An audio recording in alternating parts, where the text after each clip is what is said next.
Greetings everyone, we're going to be talking about fluid flow and surface effects today. Up until now we've only been considering stationary fluids, so let's say we had some pipe here, and then now we're going to have some pressure, PA here, and then some pressure here, PB. So if PA is equal to PB, then there is no flow, basically. And the reason why is because if you think back to the definition of pressure, pressure is equal to force over area. So if the pressure here is the same as the pressure here, you're going to have no force. So there's nothing, basically, there's nothing causing the fluid to move this way. But if we lower PB in some way, maybe it's tilting this thing or providing some pressure on this side, then now there's a pressure differential, and that pressure differential creates some force that's pushing the fluid through this container. If this flow rate is small and compared to the boundaries of the system that we have, then what we're going to get is a laminar flow. So what's important about a laminar flow is that you're going to have a smooth flow profile. So of course the fluid is going to flow like this in the middle. But what happens is that as you move towards the edge, the fluid flow gets smaller. So the fluid flows slower close to the edge, and actually right on the edge, V is 0. So the fluid doesn't move right here on the edge of your container. It's going to flow fastest in the middle. And this is what we mean by a smooth flow profile.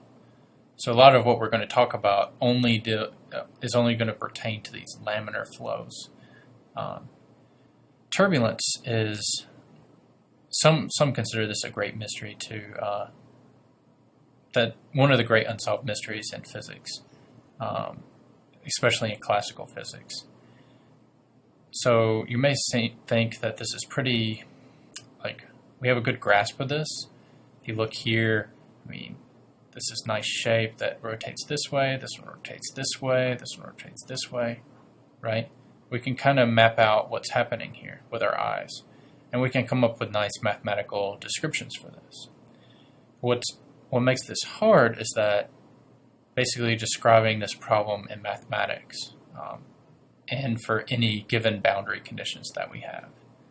So this is actually a picture of a mountain. So this mountain is sitting right here, and it has a diameter of 1.6 kilometers.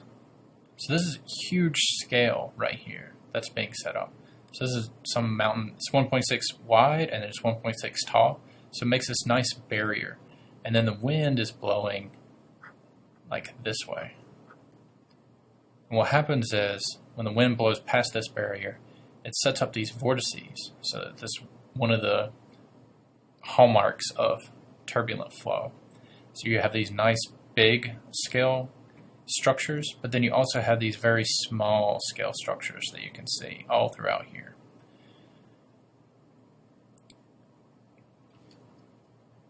So another thing that makes turbulence really messy is that you have a dissipated fluid system. So in this laminar flow, it's also dissipative, meaning that if we push on this, right, we create this pressure differential. We're going to be losing energy due to this friction. And so we have to pump the system harder. And how these two relate to each other is very complex. And that's what creates the problem in this turbulence too, is it can make for very unpredictable flows. All right, so we're only going to be considering laminar flows from here on out, or even static fluid systems. But one thing that's important for laminar flow is this mass conservation. So this is our continuity equation. You may hear it called that also. Basically, what we're doing is we're saying, all right, we have some membrane right here, and we're going to have some amount of fluid, Q, flowing through this. That's Q1. And what we need is Q2 flowing out. If Q2 doesn't equal Q1, then where did that fluid go? Right here. It can't just disappear. So that's what this this equation tells us. So let's try a problem out with this. So here we have a garden hose, all right, and this hose is hooked up, and if you don't do anything strange with this garden hose, it's going to flow out at 2 meters per second. So we can figure out what that Q is. That Q is just rho 1, A1, V1. This is how much volume is flowing through this thing. But now we can do something funny with this. We can take the same system and then cover a little hole like this. So now we're saying the water can't go through here. The water can only go through here. And it's going to have a much smaller diameter. So what happens to the speed of the water? We know that if you put your thumb on the end of the garden hose, it's going to squirt out really fast. So let's find out how fast. So rho 1 A1 V1 equals rho 2 A2 V2. And what this rho is the density of the fluid. So if the water doesn't change density over here and over here, then we can forget that. So we really just have A1 V1 equals A2 V2. And what we care about is V2. And that's going to be equal to V1 and then times the ratio of the areas. So V1 is 2.0 meters per second. And then out of these two areas, we have to be a little careful here because we're given diameters. So we have to convert those two guys. So here we got basically 0.02 all over 2 squared. And then now 0.005 over 2 squared. And when we work this out, we're going to get 32 meters per second. All right, let's work another problem using the same concept. So the aorta, this is the principal blood vessel, it's going to have a flow rate of 5 liters per minute. So here's our aorta. And then now we're going to have some flow rate Q coming out of this, which is equal to 5.0 liters per minute. And the aorta has a radius of 10 millimeters. All right, so what we'd like to do is to find out what the speed is. So then Q is equal to AV. And then what we want to do is solve for V. So this is equal to Q over A. And then now we need to convert the units of this guy. So this is 5 liters per minute. And then now we need to convert liters into meters cubed. So this is 10 to the minus 3 meters cubed over liters. And then now convert minutes. So 1 minute, 60 seconds. Now divide all this by the area. So that's pi and then 0.01 squared. So when we work this out, we're going to get V equals 0.27 meters per second. That's how the speed that the blood is flowing out of the heart.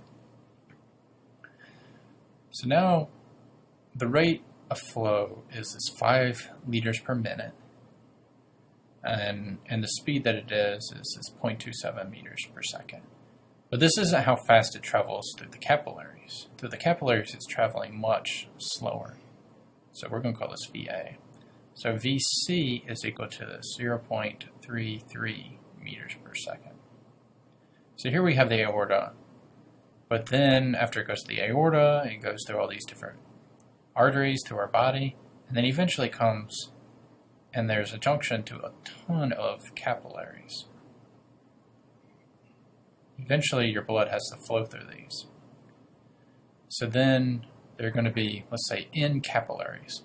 So the flow rate has to be the same through this aorta and through all of these capillaries. That's mass conservation. So here we're going to invoke this guy again. So A1 V1 equals A2, V2. But here the total area is the area of all of these capillaries. So that'd be the same as the area of one capillary times n.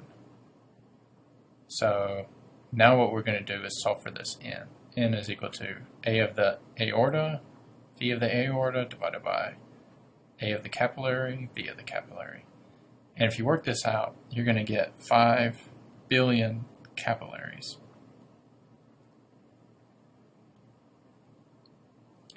So the other thing that we notice here is that this V of the capillaries is in, sorry, this should be in millimeters, is much, much smaller than V of the aorta. And there's a reason for that. The reason that the flow through here is so small is so that there's time for oxygen and other nutrients to be exchanged with the blood cells. Why does this water strider walk on water? Why are bubbles round? Why do we use soap? How do raindrops form? All right, so let's look at the last one. So a droplet, if it's a very, very small droplet, they tend to be exceedingly round. You know, if you get a bigger drop of rain, they kind of turn into some hamburger shape. The reason why it's this funny shape is because you have basically air resistance has to push around this raindrop, and you have the surface tension on this raindrop. So there's a lot of effects here, but the air resistance on a very tiny drop is minimized, and so surface tension dominates, so it becomes a sphere. You'll notice the same thing with a bubble. If you blow a bubble, they're always round. You never see a hot dog shaped bubble. And the reason why is because there's surface tension in this fluid, and that surface tension wants to minimize two things. So we want the area to go down, and we want the volume. Well, if you want the area to go down, the surface area, you can either optimize the area of the whole shape, and that would be why it's a sphere rather than some other shape. And then you also want the volume to decrease just a little bit, right? So instead of having this shape, maybe we're just inside of this, right? And so then you've got a small change in your volume, and that would, the surface tension would pull on that. So another thing that you could think about is a balloon. So if you blow up a balloon, you know you have to push the air into there. So that means that the pressure inside is higher than the pressure outside. And that's because there's a tension on that the balloon provides, and that's compacting the air, essentially. All right, so this is Laplace's law, and the important part here is that there's this pressure differential. So if you didn't have any pressure difference, you'd have 0 equals 2 gamma, this guy's the surface tension, over R. And so that means that the surface tension isn't 0. So what that means is that R is infinite if there's no pressure difference. And this is what happens when you just have like a soap bubble, like with pressure here equal to pressure here. If these two are equal, you're going to get a flat surface. If now you change the pressure, like we have in this air bubble, then you're going to get some radius. So if we know the radius and we know the surface tension, we could find the pressure difference between the inside and outside of our soap bubble. So this brings us to another question that we ask, and that's why use soap, right? Or even hot water. Basically, these become a very similar question. So if you look at, we're going to look at another effect. We're going to get back to this. So I'm going to have two different fluids here in two different containers. So one is going to be water. And if you fill a container up with water, you'll notice that the sides creep up like this, and it's going to be higher than the middle. And then let's have another substance that does like this. So this would be mercury does this, and then H2O does this. So there's a reason between these two. And they're a competition between two forces. the cohesion, and the adhesion. So water has this shape, right? So you got nice plus sides over here, nice minus side over here. And these electric charges have forces both on the other water molecules and on what's going on in the container. So there's the adhesion is the force between the water and the container, and this cohesion is between the water and itself. So all fluids have both of these guys in effect. It's just the relative strength between the two of them. So for water, it's creeping up the size of the container, so that means that adhesion is bigger than cohesion because it's creeping up the side. Here we have a bubble basically, and that means that the cohesion is greater than the adhesion. So now you can look at a droplet, right? And a droplet of water on some substances looks like this. Maybe this is Gore-Tex or something like that. So here we would say that this is non-wetting. So non-wetting. And that's because this contact angle is really small. Another kind of material, and this would be like what the mercury is doing here, is that maybe it is wetting, and then here maybe you have a water bubble like this. So maybe untreated wood or something like this. You'll see water do like this. So here this would be wetting. And the difference here can either be because of it's again because of the relative strength between this cohesion and adhesion. And in water, what you can do is you can add a surfactant. So that's the soap, and soap will change the water. It will reduce the surface tension, and so it will decrease this cohesive force, and so then it'll wet the surface. It makes the water thinner, and it helps us clean ourselves. So the other idea is this capillary action in a tube. So if you take a small tube and you stick it into water, the water will creep up this tube and have a shape like this. So we have been saying all along that the only thing that matters is, right, this pressure difference plus rho GH. And so isn't the pressure here the same as the pressure here? It should be. Then all the water should be at the same height. But there's another effect going on. This is why fluids are so interesting. So there's a lot of different forces and things at play here. Is that there's surface tension. So surface tension, basically there's this adhesion, which makes the water wet up the sides like this. Let's change color again. Makes the water wet like this. But now you've increased the surface area. So surface tension will try to decrease that. So it's going to pull the liquid up, and then now it's going to try to creep up the side again. So these two keep working together, pulling more and more fluid up. And it can't continue that forever because eventually there'll be enough weight of water here. So that's what this piece is. This is the weight of the water. Until this balances this surface tension. When these two are in balance, then it's going to stop creeping up the tube. This brings us to the last topic for today, and that's viscosity. So this is kind of like the friction in our fluid. So like we said with laminar flow, at the edges V is 0, and then as we go out into the middle of this guy, it's going to go faster and faster until we get back towards this side, and then V is 0 again. So the water doesn't move at the edge of the container. So it kind of makes sense that if you had a really big container, you'd have a lot of flow. And if you had a small container, like a tiny little tube like this, it's going to be much harder to make the fluid flow through this guy than through this guy. And where that's at play is right here in this r to the fourth. That's really important. So here again we have the flow rate, and we have this r to the fourth. So that's our cross-sectional area is important. It also depends on how long the tube is. So you don't just have friction here, you have friction everywhere down the tube. So that's going to matter. And then this eta is our viscosity.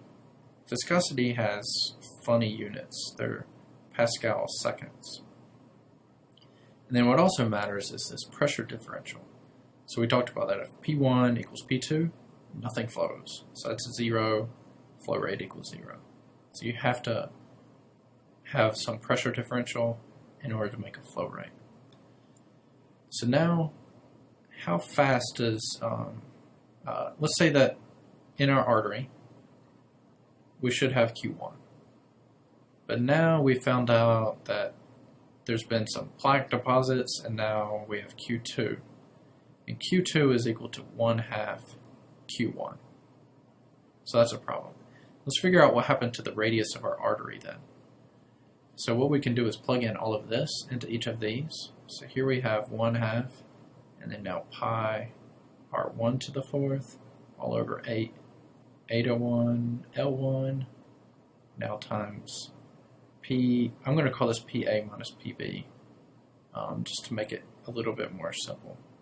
So now we do pi r2 to the fourth, all over 8, eta 2, L2, all over PA minus PB. So there's a couple of things here. So we're assuming that we have the same system, our heart hasn't changed, so our heart can provide the same pressure difference. The length between our heart and these arteries is the same, so that's this L, it's going to be the same. And we're also assuming that the viscosity of our blood hasn't changed, so that's this guy. Pi is the same on both of these, and 8 is the same on both. So this really simplifies things down a bit. So we have 1/2 r1 to the fourth is equal to r2 to the fourth. So this means r2 is equal to r1, and then 1/2 to the 1/4. So this is equal to 0.84 r1. So this means that our radius decreased by 16%. So if our radius decreases of our arteries decreases just 16%, it means that the flow rate decreases by half. So better eat your vegetables. All right, so how high should we hang the IV? So here we have an IV supplying some saline solution. We have a flow rate. That guy is our Q. So Q is equal to 0.120 centimeters cubed per second. So we're going to need to convert that into meters cubed per second. All right, so now that we have a needle that has a radius of this 0.15 over 1,000 meters, and then a length of 2.5 over 100 meters. What is the pressure that we need at the entrance of the needle in order to cause this flow? So we can kind of draw out our needle like this. So here's our pressure 2.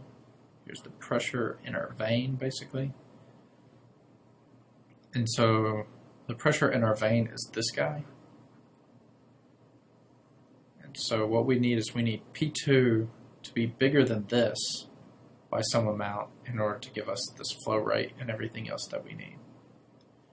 So we can look up the viscosity. We know L, we know R, and we're going to be looking for this P. So let's write this out. So Q equals P1 minus P2, and then pi r to the fourth over 8 eta L. So then we're going to solve this for P1. It's going to be equal to Q times 8 eta L all over pi r to the fourth plus P2. This P2 is really this guy, in this case. So this is our P1. All right, so we're looking for this P. We know this pressure, we know Q, we know A, we know our eta. Eta is 1 times 10 to the minus third Pascal seconds. And then everybody else we already know. So this, when we plug it in, we're going to get 1.6 times 10 to the fourth Pascal. So this is also Pascal. So this tells us that we need the pressure here to be this great. So then how high do we need to hang the IV? So here's our guy. Here's his arm. Basically, we're asking how high up do we need to hang the IV? So this reminds me of this equation plus rho GH. So here, this pressure on the end of the needle, that's going to be our P0, and that's 1.6 times 10 to the fourth Pascal. So we need to raise it up high enough to give me this pressure. So what I'm solving for is this H. H is equal to